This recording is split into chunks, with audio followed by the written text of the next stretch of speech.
content is king. I don't Yep. believe that you can produce too much content because there's all these filters and things like that. And if you put enough out there, more people will see it.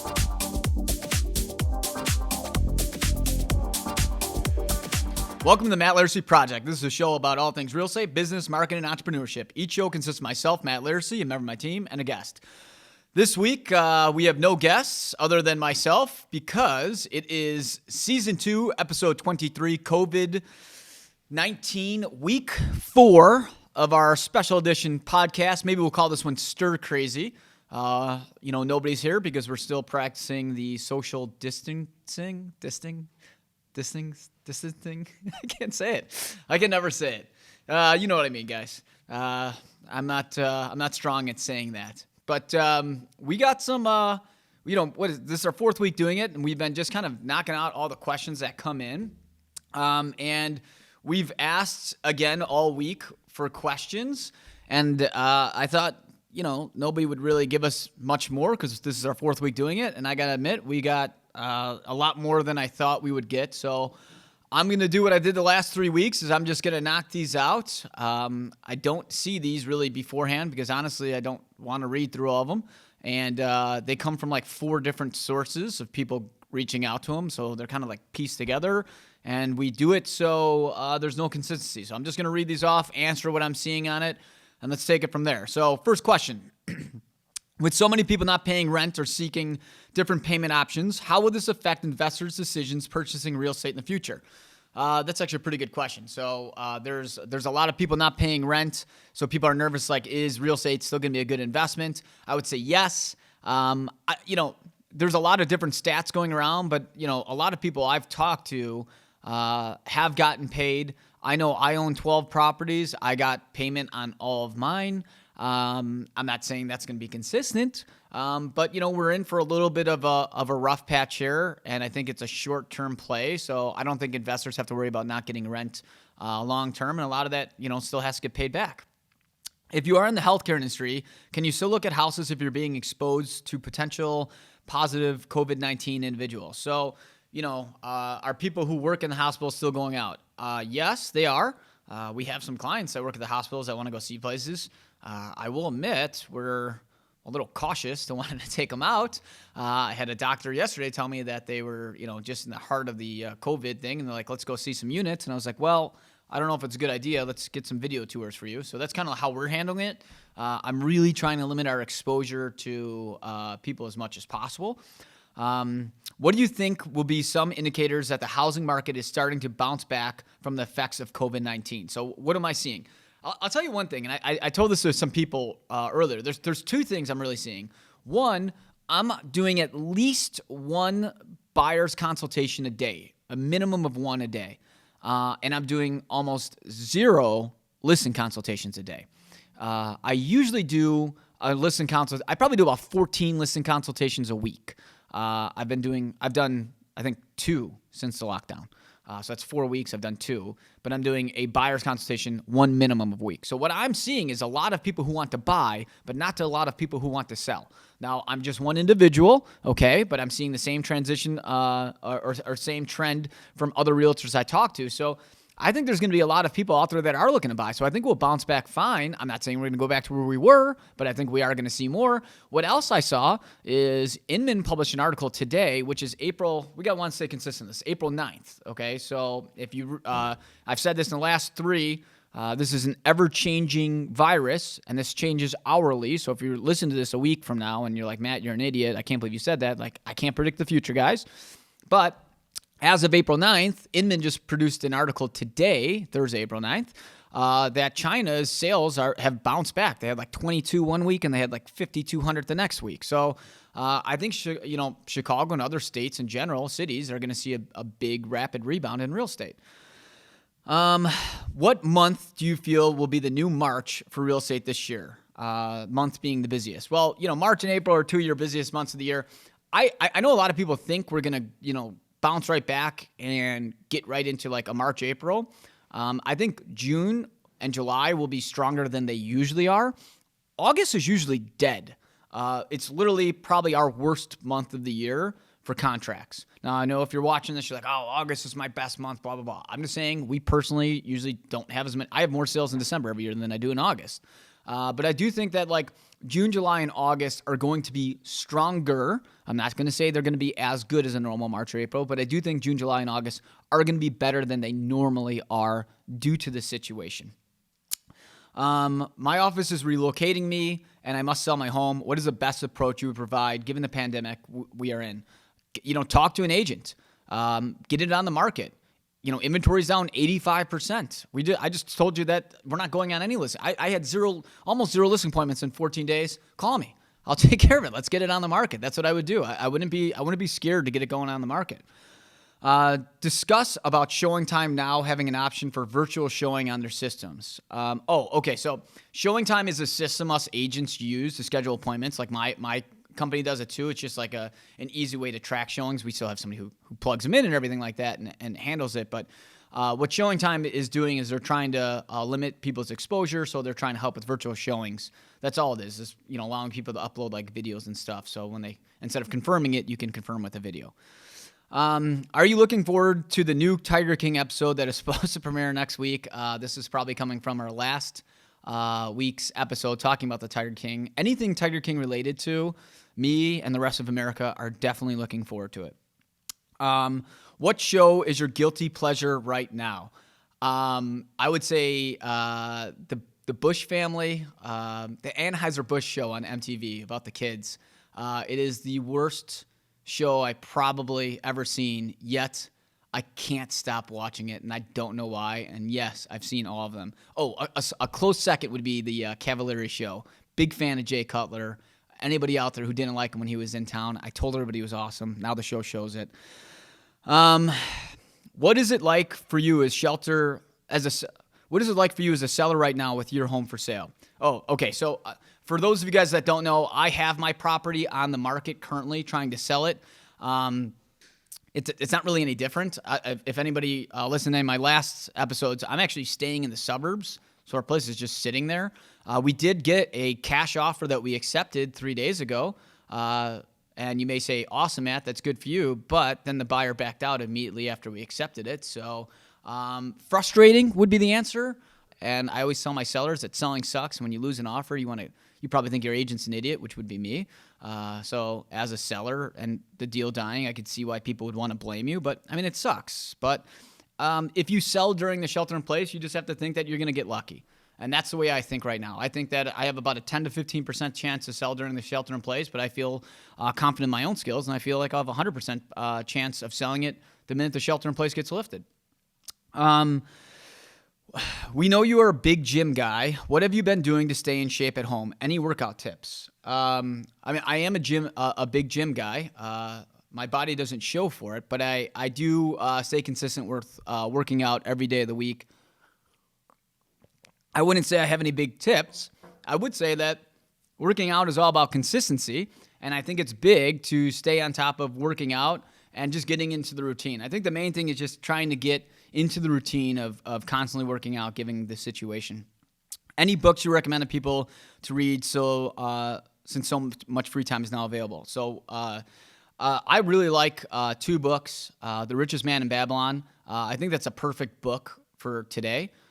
Essentially, it's about saving at least, like 20% of your income before you pay any of your bills. And it's something I've kind of always lived by, and that's why I always have a large savings account, because I'm always paying myself first and saving it and not touching it in case a time like this comes that we have a good nest egg. The second book I really like is The Tipping Point. It talks a lot about like how, things happen that push things over the edge, and I think that's kind of like really good for this day and age of what's happening out there. What's been the general reaction of following up on leads? Are they receptive to hearing a pitch right now, or are they annoyed by it because of COVID? I'm assuming this is talking about following up with cold leads. Every single day, I'm spending like 3 hours now because I have a lot more free time since I'm not in the field as much following up with leads. And I would probably say 50% of the time I get the phone hung up on me, and I always say the same thing, that I should go F myself, and then I just call the next person. I don't take it personally. I would say that maybe we're seeing about the same rates. Some people are. I did get one person who sent me an email that was super rude and saying that, like, don't I know it's, shelter in place and I should feel terrible about myself and she would never list with me, blah, blah, blah. And I said back that, listen, I'm here to not lay off my staff. I have to work and put food on the table. And this person reached out to me. So all I'm doing is reaching back out to you, but it is what it is. You can't take offense to these type of things. I mean, a lot of people are feeling bad right now. They're sitting at home. There's a lot of negativity going on. And then they got some random asshole agent who calls them up asking for some business. I mean, I could see why people get pissed off, but I'll tell you right now, I'm not going to be feeling bad about picking up the phone. I'm not discouraged. I'm going to keep doing it. You got to wake up every day like you're a man on a mission. And that's what I'm doing. I'm trying to get business. Now that Redfin has laid off a lot of their employees, what do you think other big companies like Jameson, Colwell, App Properties will be doing, et cetera? So I think we're going to start seeing more layoffs. App Properties furloughed some of their agents, according to an Inman article. I'm sure Coldwell and Jameson are going to lay off more people. A lot of these companies, they bragged about having all these deep pockets, but, they're not floating their companies for that much longer. And I'm not saying they're bad for doing it, but a lot of people are cutting costs right now. And, people are seeing that, hey, March and April have been taken from us. How are we going to make up for that loss of revenue? The very first thing you do is you cut staff. It is what it is. I think we're just going to see more and more articles come up about mass layoffs. What's the biggest challenge you are seeing in the market right now, and how do you plan to overcome it? Same challenge I've seen the last 3 weeks I've done this, and that's showings. So I said this before, and I'll say it again. We need to show properties to sell properties. If we don't sell properties, we can't keep our lights on. So how we're overcoming it, we're doing virtual showings. As I've stated before, all of our listings are prepared for this. We have VR, we have video, we have everything we can imagine for it. But we're not selling as much as we were. We are still actively selling one property a day, and that's been very consistent. And again, that sounds great, but we should be selling 5 properties a day.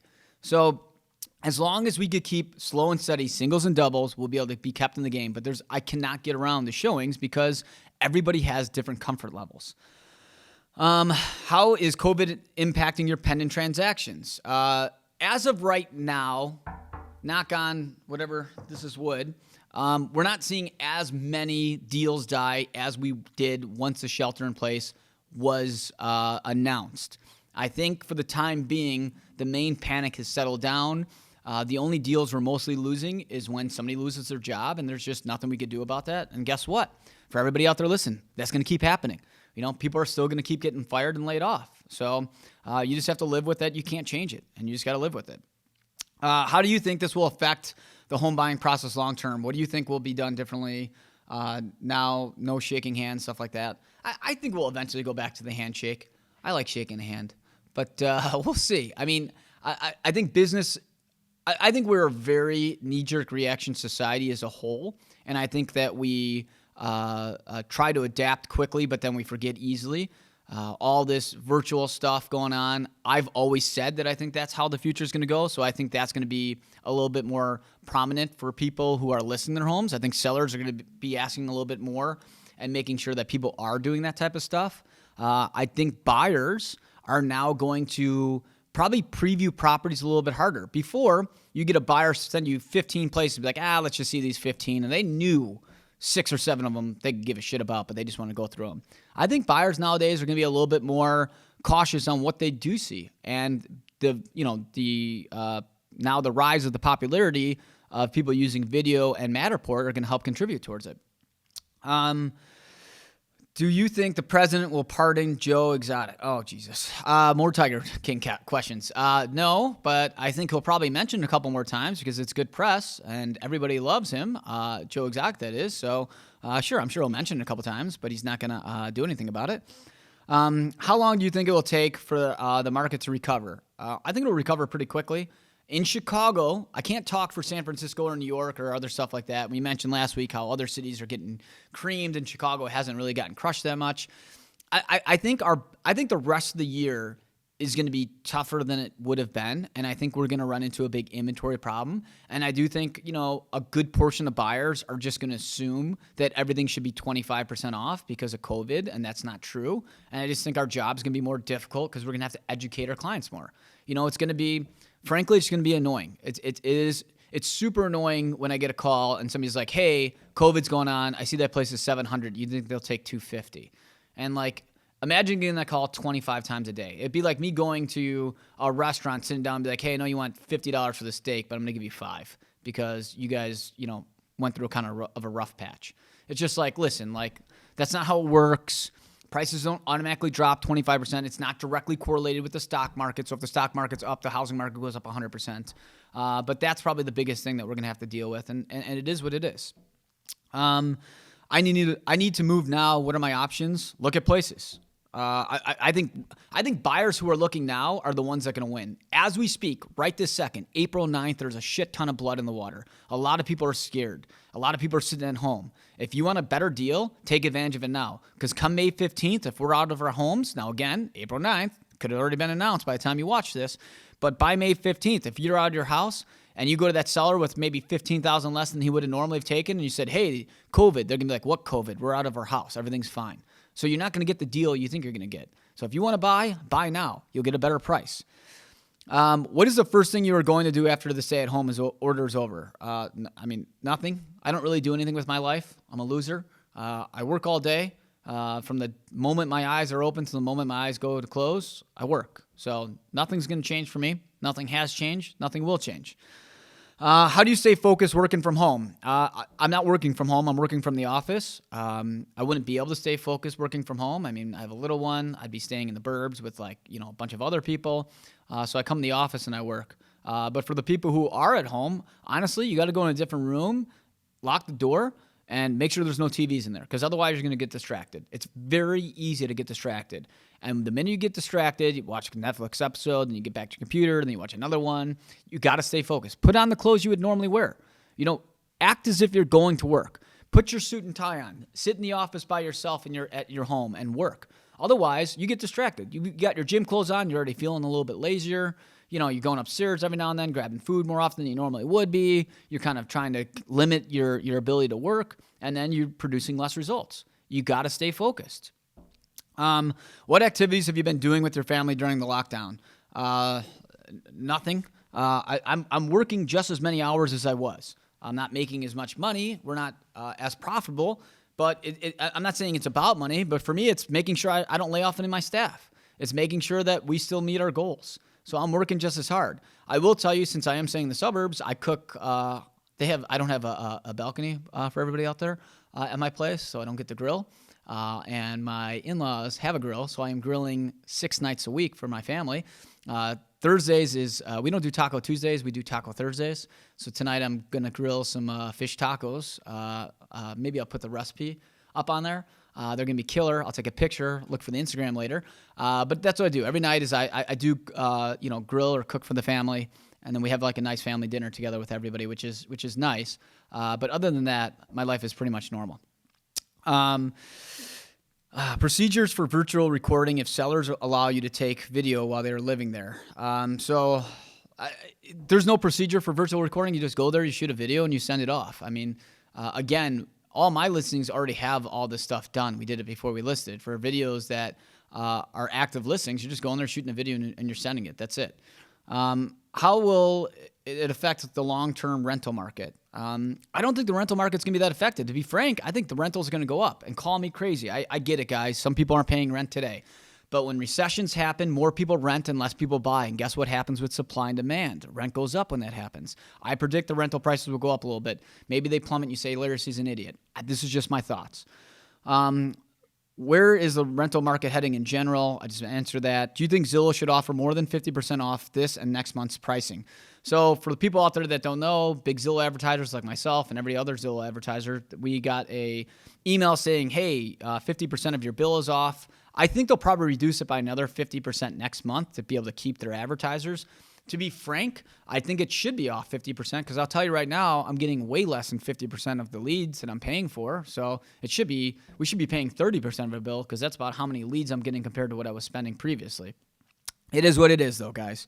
What are you doing today? I'm working. I spend a lot more time prospecting than I normally do. I try to prospect for 1 to 2 hours a day every day. I go through all my leads. I'm writing those leads even harder. I'm probably annoying people even more. And then I'm keeping up with my deals. Honestly, before I know it, it's 7 o'clock at night. I don't know where the time goes, but the days fly. I'm never caught up with work. And then the minute I get home, I get done cooking dinner, as I just said, I have 10,000 emails to answer. There's more calls and emails that are coming in now than ever before.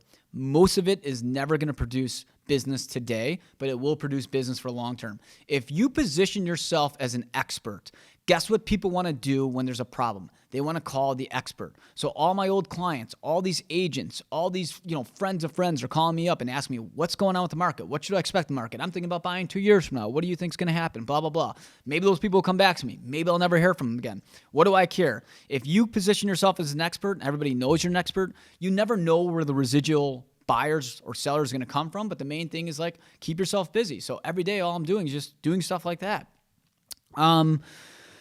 You're killing it. How can we expand together? I have no idea who wrote this, but if you follow us on Instagram and Facebook, you're seeing a lot of closings. I mean, we closed 50 places last month. We'll probably close around 50 places this month.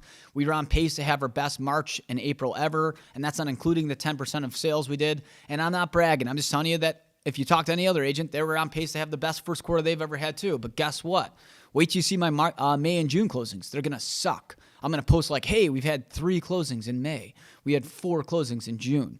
So, it's good to promote the goodness, but we're definitely going to promote how shitty we do in May and June. And for anybody else out there that's, telling you that they're going to crush in May and June, they're just lying to you. I mean, you could get a sale here and there, but again, the market's nowhere near to where it should be. What do I think about Lori Lightfoot getting her haircut? I guess we get good questions and crazy questions. I don't know Lori Lightfoot's haircut. I didn't even look at it. I'm sure it's great. Follow up to that is, what am I doing about your haircut? So what am I doing about my haircut? My haircut is getting long.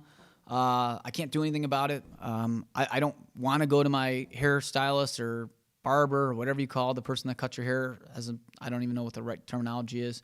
I do kind of feel like, the older guys that are dads now that try to be cool with a young kid and they grow out their hair and they think it's cool. I feel like I'm too old to have this long of hair right now, but it is what it is. So, I mean, there's nothing I do about it. I'm just going to live with it. Everybody's hair is long. We all look ridiculous. We're just going to go with it until we can get our haircut. Maybe backing that up to what am I going to do when the shelter in place is lifted? I'm going to go get a haircut. That's what I'm going to do. Are your agents still getting a fine if they don't have a tie on? So for everybody that knows us, we have a dress code. It's a suit and tie. It's a $500 fine. Second warning, you're fired. Yes, they would get a fine, and then they would get fired if they didn't do it. I mean, if we're out showing properties or if they're out doing a video tour for their client, they have to wear a suit and tie. If they're doing any business, they should be in a suit and tie. A couple of my guys don't want to work at all because of, they have, staying with old parents or their wives are pregnant or something like that, and I get it. Everybody's got a different comfort level. We're in uncharted territory, so if somebody doesn't want to work, I'm not going to make them work. How are you sanitizing your wine shipments? That's a great question. I am not wiping down the bottles when I get them. Maybe I should be doing that. I will tell you, I don't know if anybody else is. I am definitely drinking more now than I have ever before. It's kind of like I always have a glass of wine every night of the week. I'm probably having 2, maybe 2.5, maybe 3 sometimes. Depends on how bad the day is. I read that alcohol sales are up 400% or so. I definitely know that we are not as profitable as we would, yet I do find myself buying more wine, even though we have enough. I just feel like if all shit hits the fan, I want to make sure I have enough wine to keep myself okay. I'd rather have more wine than water. Let's see. Are you seeing an increase in offers without a client having physically been to a property? Yes. I mean, we are selling a lot of actually, no. We're seeing more people buy places virtually today than I did probably in the last year or so, but not as much as end of 15, 16, and 17. There was so many multiple bids in specifically 16 and 17 that I would probably say at least 30 to 40% of my sales were virtual. or honestly, it wasn't even virtual. They didn't even look at it. They would just look at pictures and make an offer. And that was because, and I get it, guys are like, oh, Matt's saying, his clients don't need to see places. No, what I'm saying is that like they may make an offer at, 375 Erie, 501, and they got outbid, and then 601 comes on the market, and it's the same floor plan. So like, hey, we know we like 501. Let's bid on 601. It looks like the same finishes. So I'm seeing more virtual offers today than last year, but not as much as like 16 or 17. Will you be wearing a mask under federal government recommendations? No, I won't be. I probably should. I won't be, though. What do you think about Redfin layoffs? So another Redfin question. For those of the people who haven't read, 41% of Redfin agents were laid off, in addition to 7% of their staff was laid off. So that's a huge point. I mean, that's literally half of the people. First off, I think if you're watching this, you should really look at, I feel terrible for the agents. Redfin bragged about how they were a disruptor and they were going to take over the industry. And when the going gets rough, instead of going back to the people that helped build their company, they fired them. If I was somebody who worked at Redfin that got laid off, I'd be like, F Redfin, I'm never going to use them again. And I'll tell you right now, I wonder what's going to happen to Redfin in the future, knowing that the people that built their company, they just let go.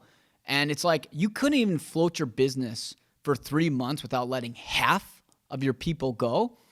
I've been saying for years that you can't go back. You can't be not profitable every year and think you're going to maintain a business.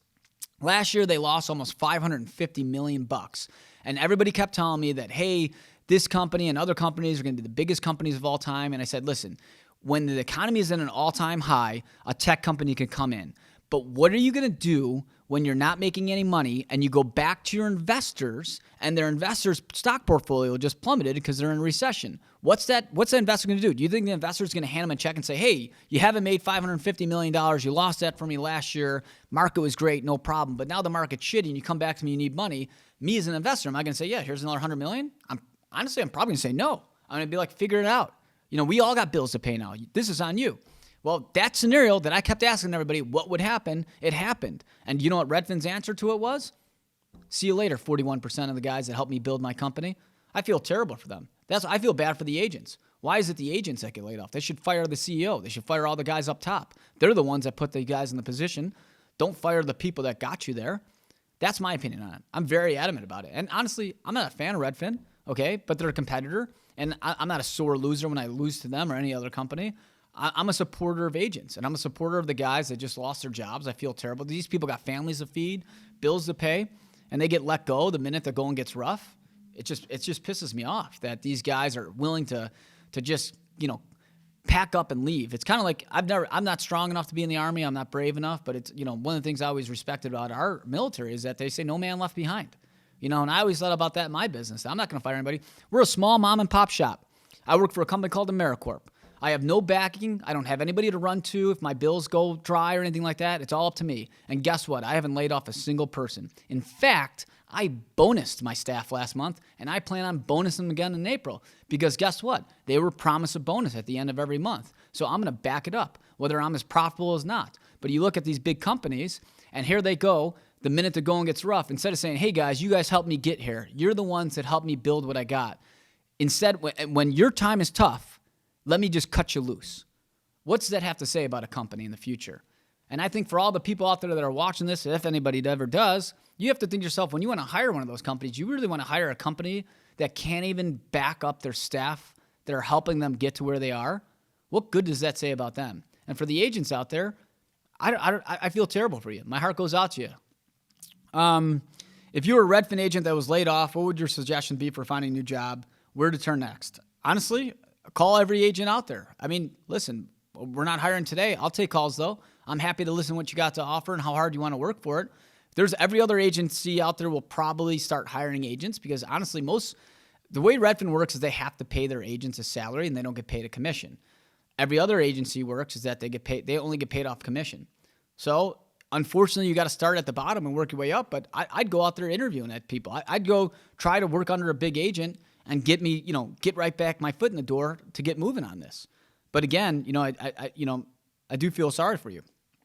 Am I seeing agents fight for deals? No, I've talked about this for 3 weeks now. I'm on week 4. I am baffled by whenever we lose a deal, I go back and I say, I'm pressing the agent, like, go back to your person, talk to him about it, blah, blah, blah. They literally, the main thing people do are like, it's COVID. I can't do anything about it. I'll call you later. And then they don't never pick up their phone again. And it's just like, I know these people don't have any money. I know that they're just using COVID as an excuse because a lot of them are lazy. And I'm really surprised at the lack of effort people are putting to maintain the business. But the sad reality is, kind of like we were just talking with the layoffs, we're not going to see a lot of agents get laid off, as I just said, because a lot of them don't get paid. But we're going to see a lot of these people just not be realtors anymore because they don't want to work hard for it. And the reality is, to succeed in life, you have to work for it. If you want something bad enough, you have to take it. In order to take it, you have to work for it. And what I'm seeing is a lot of people now want to take it. How are some agents saying that they have never been busier? They're full of shit. If you watch this and you have an agent tell you, like, I'm just as busy as I would be no COVID, or if you see somebody's like, oh, I sold a place, like, COVID's got nothing on the market, they're idiots. That's the best way to put it. You can't, I say this a million times, you can't say how busy the market is based off how busy you are. You have to look at everything. I don't study just how busy we are, and technically speaking, we have the biggest market share in the city according to the MLS. I call the other huge agents. I call the other companies up. I ask around. I read every stat, and that's how I base how the market's going. So you can't base the market going because you sold one place in April and there's COVID going on. Anybody says that they're busier than ever, they're just trying to put a show on, and they're idiots. You should literally just completely lose respect for them, and I feel terrible that anybody would even ever say that. Some agents say the world is ending. Yes, some people think the world is ending. I've said this before. A lot of people say that. The reality is, guys, we're in a shitty situation. We're going to get out of it. You can't be negative about it. You can't be overly cocky about it. It's kind of like a pause. It's a moment in time. We're all going to talk about this. It's going to be like a 9/11 moment for a lot of people. It's going to be like a 2008 moment. We have many of these moments throughout our lives. We're sitting in it right now. Enjoy some of the extra free time you have. Take advantage. Take advantage. This is a situation. You do not get rich in good markets. You get rich in bad markets. This is the time to win. When there's opportunity, you have to take it. Don't be the person that says this is the world ending. Be the person that's saying that this is when I'm going to win. This is how I'm going to shape my business. Every single super successful person today that you read about talks about how when they came out of 2008, they came out a winner because they did X. This is your 2008 moment. This is your moment where you can come out of this situation and make the most of yourself. How are you going to do it? That's it. Where can people find me and want to plug? I'll plug MattLaricyGroup.com. I'm Laricy on Instagram. Follow us, like us, subscribe to us. Hit the button or the bell, so you get notifications when these come out. Leave a question or suggestion. We're going to be doing these every single week while we're in the shelter in place, specifically talking about how COVID's affecting the market. If there's anything you want to ask, shoot me an inbox, email me. It's impossible not to find me. Thanks for listening, guys, to the Matt Laricy Project. Make sure to subscribe to our podcast, follow us on Instagram, and like us on Facebook.